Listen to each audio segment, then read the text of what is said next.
Welcome to my channel. और आज हम क्वेश्चन पेपर 2017 के न्यूमेरिकल सोल्व करेंगे। अब जैसे नेक्स्ट न्यूमेरिकल हमारे पास, इसको सोल्व कर लेते हैं। तो जैसे न्यूमेरिकल कुछ इस तरीके से एलपीपी का न्यूमेरिकल है, ठीक है ना। तो इसको कर लो आप सोल्व। तो कुछ इस तरीके से जैसे ए स्मॉल फर्म मैन्युफैक्चर, ठीक है ना, नेकलेस और ब्रेसलेट की बात हो रही है।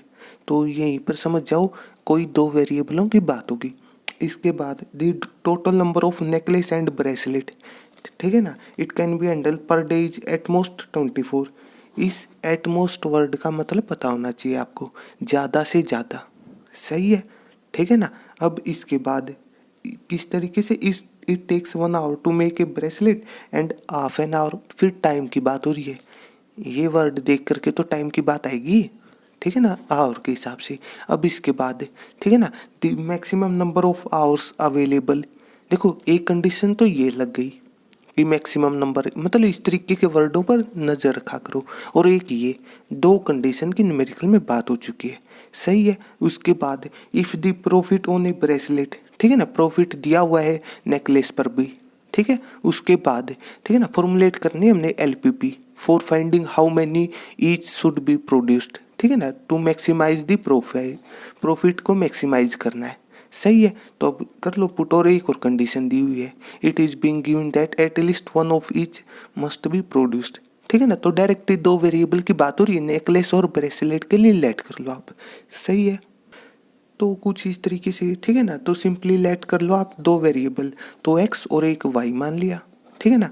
किस तरीके से, अब जो कंडीशन है, ठीक है ना, नेकलेस के लिए, तो उसमें क्या बात हो रही है कि each should be produced, number की बात हो रही है।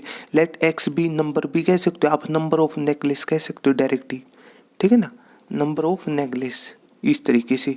और वाई मान लिया नंबर ऑफ ब्रेसलेट के लिए, जो भी दो थिंग्स हैं यहाँ पर, इस तरीके से नंबर ऑफ ब्रेसलेट के लिए मान लिया हमने, सही है। अब इसके बाद, ठीक है ना, प्रोड्यूस्ड डेली, ये वर्ड भी काम का है, ठीक है ना, इस तरीके से प्रोड्यूस्ड डेली। तो अब एक और काम की बात है इसी न्यूमेरिकल में, क्या, जब भी एलपीपी का न्यूमेरिकल आता है नॉर्मली वो आता है 6 मार्क्स में, काम की बात है ये, ठीक है। जब ये क्वेश्चन पेपर 2017 वाला इसमें, ठीक है ना, ये न्यूमेरिकल चेक कर लेना आप, मे बी 2 मार्क्स का होगा, ठीक है ना, 2 या फिर डायरेक्ट 4 मार्क्स का मिलेगा आपको ये, ठीक है। तो इस तरीके जैसे 4 मार्क्स का न्यूमेरिकल था, ठीक है ना, तो उसके हिसाब से, तो इस बात का मतलब हुआ यहाँ पर केवल हमने कंडीशनों के हिसाब से न्यूमेरिकल सोल्व करना है, मतलब कंडीशन डिफाइन करनी है, ठीक है। फॉर्मुलेट करना हमने केवल न्यूमेरिकल, ठीक है। जब 6 मार्क्स का न्यूमेरिकल आता है वहाँ पर क्या स्टेटमेंट होती है कि formulate an LPP and also solve this. उस केस में सोल्व या फिर सॉल्यूशन फाइंड आउट करो, जिस भी तरीके से स्टेटमेंट मिल सकती है वो वर्ड मिलेंगे, लेकिन इसमें नहीं है, ठीक है ना। तो मतलब पूरा सॉल्यूशन नहीं निकालना आपने कि एक्स और वाई की वैल्यू निकालनी है, इस चीज़ का ये मतलब ना ही ग्राफ बनेगा, केवल कंडीशन लिखनी है हमने, सही है। तो अब इसके बाद काम की बात क्या है, इस चीज़ में 6 मार्क्स का न्यूमेरिकल आता, वहाँ पर इन वर्डों का कोई फ़ायदा होता नहीं अगर नॉर्मल केसों की बात कर रहे हो आप, ठीक है। आज तक तो ऐसा हुआ नहीं, मतलब जब भी सीबीएसई का पेपर डिजाइन हुआ है, ठीक है ना, वहाँ पर कभी भी मतलब स्पेशल न्यूमेरिकल नहीं मिलते आपको, सही है। स्पेशल का मतलब है जैसे यहाँ पर नहीं बात हो रही है, जैसे प्रोड्यूस्ड डेली, डेली के हिसाब से बात हो रही है, ठीक है ना, कोई कंडीशन हो सकती है, ठीक है ना, मतलब किसी भी हिसाब से कंडीशन चेंज हो सकती है। जैसे इस चीज़ का कहने का मतलब है जैसे of hours available per day हो सकता है, डे की जगह मंथ हो, कोई भी कंडीशन अप्लाई हो सकती है, वीक हो सकता है, ईयर हो सकता है, उसके हिसाब से मतलब कुछ फैक्टर से आपने मल्टीप्लाई या डिवाइड करना पड़ सकता है, और वो इस टाइप के न्यूमेरिकल्स में, ठीक है ना, जब मतलब शॉर्ट न्यूमेरिकल आए, ठीक है, तब की बात हो रही है। तो फिर भी यहाँ पर भी न्यूमेरिकल बेसिक है, तो डायरेक्ट इस तरीके वर्डों का कोई मतलब नहीं है न्यूमेरिकल में, फिर भी कभी केस आ सकता है, ठीक है, ध्यान रख लेना आप। तो इस तरीके से तो दो वेरिएबल मान लिए, उसके बाद बताया था आपको कि जेड की बात होती है। जेड क्या होता है, ऑप्टिमाइज फंक्शन, ठीक है। तो अब ऑप्टिमाइज क्या करना हमने, जैसे न्यूमेरिकल में गिवन है प्रॉफिट की बात हो रही है, तो प्रॉफिट के लिए जैसे करेंसी दी हुई है रूपी के हिसाब से, जो भी करेंसी हो, ठीक है। अब इंडियन के हिसाब से रूपी की बात हो रही है, ठीक है ना, वो डिपेंड करता है, डॉलर हो, ठीक है ना, वो डिपेंड करेगा इस तरीके से, यूरो हो सकता है अलग अलग से। अब इसके बाद, ठीक है ना, अब यहाँ पर तो देख लो फायदा करना हमने, तो अब जैसे यहाँ पर, ठीक है ना, किसकी बात हो रही है, नेकलेस। अब ये वर्ड है काम का, एक नेकलेस पर है 100 रुपये का प्रॉफिट, तो जितने होंगे मल्टीप्लाई कर दो, बेसिक बात है। इस तरीके से सही है। अब इसके बाद ठीक है ना, इसी तरीके से एक ब्रेसलेट पर फायदा है 300 का, हम वाई मान रहे हैं, तो जितने होंगे 300 से वाई की मल्टीप्लाई कर दो। सही है। अब यहाँ पर मैन्युफैक्चरर एक है, ठीक है ना, ओनर की भी बात कर सकते हैं आप, तो प्रॉफिट उसका खुद का होगा। दो टाइप की वस्तुएं कह सकते हो आप, तो दोनों का सम करके प्रॉफिट उसी का होगा। तो इस तरीके से बेसिक है ये तो, ठीक है ना। तो यहाँ पर ये एक तो इस चीज़ का ये मतलब हुआ, एक तो आप यहाँ पर डायरेक्ट मल्टीप्लाई कर देते हो, सही है। कभी डिवाइड या फिर मल्टीप्लाई किसी फैक्टर से करना पड़ सकता है आपको, जब मतलब ये कंडीशन ही चेंज हो, जैसे यहाँ पर 1 नेकलेस की बात हो रही है उस टाइप से, ठीक है ना, वो उस फैक्टर से मल्टीप्लाई डिवाइड करना पड़ सकता है आपको, सही है। तो इस तरीके से, और अब इसके बाद बेसिक है, ठीक है ना। क्या जेड बना लिया, अब इसके बाद क्या बताता है जेड के बाद कि कंडीशन, ठीक है ना। तो लिख लो इस चीज़ को कि सब्जेक्ट टू कंडीशन, या फिर आपकी चॉइस है कॉन्स्टेंट भी कह सकते हो। रिस्ट्रिक्शन को इन वर्डों का एक मतलब था, ठीक है। अब इसके बाद तो कंडीशन क्या क्या थी न्यूमेरिकल में, एक तो ये दिया हुआ था, ठीक है ना, कि नेकलेस और ब्रेसलेट के लिए टाइम क्या है पर डे के हिसाब से, एटमोस्ट 24, ठीक है ना, इस तरीके से स्टेटमेंट थी।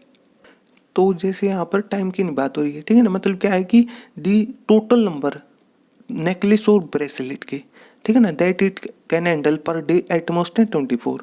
तो सिंपली कर लो आप, तो टोटल की वजह से पहली कंडीशन बनेगी, जैसे एक्स हम मान रहे नेकलेस के लिए, वाई मान ले ब्रेसलेट, तो टोटल वर्ड की वजह से होगा प्लस का सिंबल, ठीक है ना, टोटल की बात हो रही है, ठीक है ना। सिंपली कहने का मतलब क्या, वो एक दिन में ज़्यादा से ज़्यादा 24, मतलब ये दोनों बना सकता है टोटल करके, जो भी मैन्युफैक्चरर है।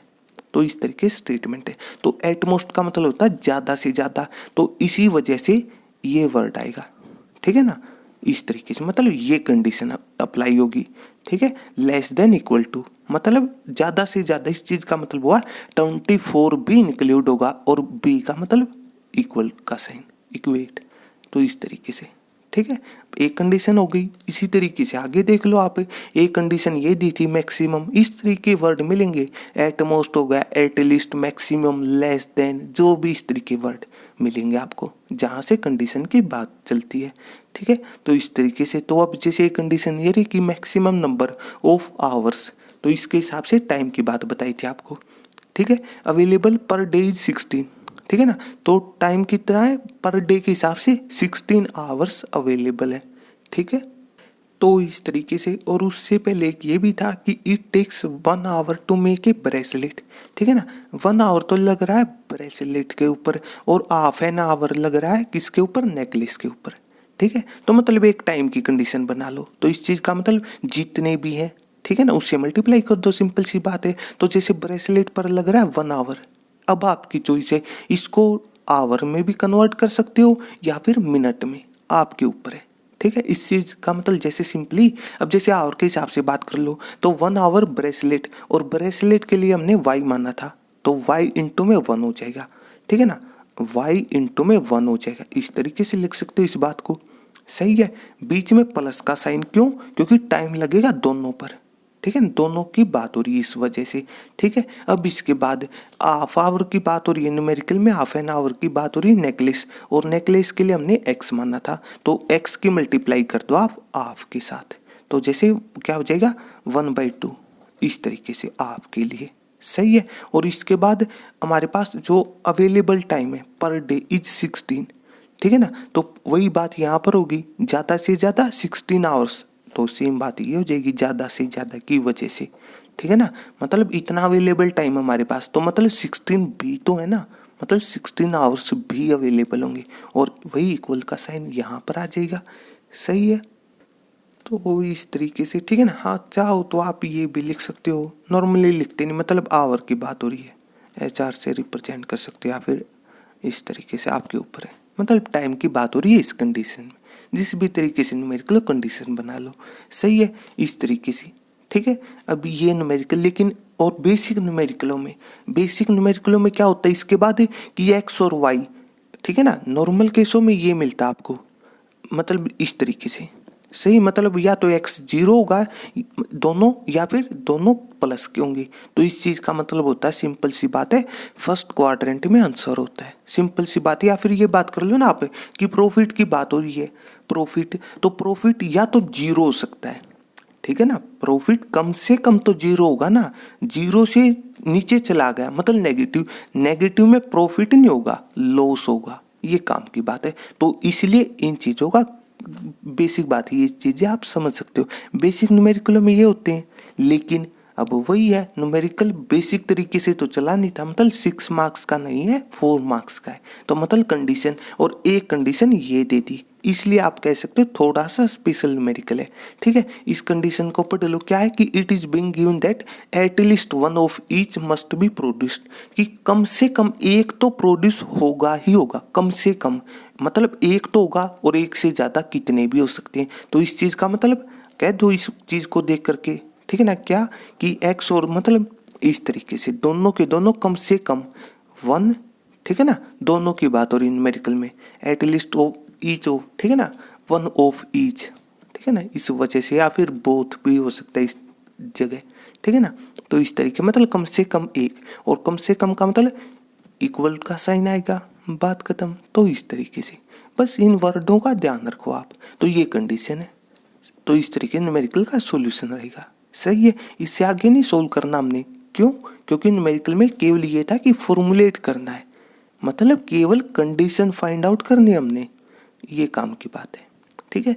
आगे सोल्व करने का होता तो उसके हिसाब से ग्राफ प्लॉट करते, ठीक है ना, वो फिर कैलकुलेट कर लेते, लेकिन उस टाइप का न्यूमेरिकल है नहीं। बस यहाँ पर आप ये लास्ट वाली लाइन पर ध्यान रख लेना, एक अलग से कंडीशन दी हुई है, नॉर्मल केसों में नहीं मिलती आपको। तो इस तरीके से आंसर रहेगा, सही है। इसी तरीके से हम नेक्स्ट न्यूमेरिकल सोल्व कर लेंगे बेसिक तरीके से, बस वही है, बेसिक पॉइंट पता होने चाहिए। सबसे पहले वेरिएबल चूज होते एलपीपी न्यूमेरिकल में जितने भी हों, और +2 में तो कह ही सकते हो आप 2 ही होंगे, काम की बात है ये, +2 में एलपीपी के न्यूमेरिकल में केवल 2 ही होंगे, ठीक है, ना इससे ज़्यादा ना इससे कम। क्यों नहीं होंगे, क्यों, नॉर्मली कम हो सकते हैं, कम हो सकते हैं, फिर मिलेंगे नहीं आपको, क्यों, देखो एक काम की बात है यहीं पर, क्या, जब 2 होंगे, 2 का मतलब हुआ 2D से, और 2D का मतलब x और y एक्सिस, सही है, और ग्राफ बनता ही 2D पर है, मतलब x और y के हिसाब से ही ग्राफ की बात होती है। 3D का भी ग्राफ होता है, लेकिन वो ये थोड़ी ना आप सीट पर उसको शो कर दोगे, सीट तो जैसे ये सीट है, ठीक है ना, ये होती है 2D, 2 डायमेंशनल, इस वजह से, सही है। 3D थोड़ी ना, 3D उस तरीके से मतलब हम डिफाइन नहीं कर सकते किसी भी ज्योमेट्री को, इस वजह से, ठीक है ना। तो इसी वजह से केवल 2 वेरिएबल की बात होती है +2 क्लास में, पता होना चाहिए फिर भी। और 1 क्यों नहीं होगा, क्योंकि उसमें डायरेक्ट सॉल्यूशन होगा, फिर वो +2 क्लास का न्यूमेरिकल नहीं होगा, बेसिक बच्चों वाला हो जाएगा, इस वजह से तो 2 ही होंगे। ये छोटी छोटी बातें भी आप भी फाइंड आउट कर सकते हो। तो इस तरीके से न्यूमेरिकल का सॉल्यूशन रहेगा, सही है। इसी तरीके से हम नेक्स्ट न्यूमेरिकल सोल्व करेंगे। तो अगर आपको मेरी वीडियो अच्छी लगी हो तो इसको लाइक कीजिए, अपने दोस्तों के साथ शेयर कीजिए, और मेरे चैनल को सब्सक्राइब कीजिए। तब तक के लिए थैंक यू।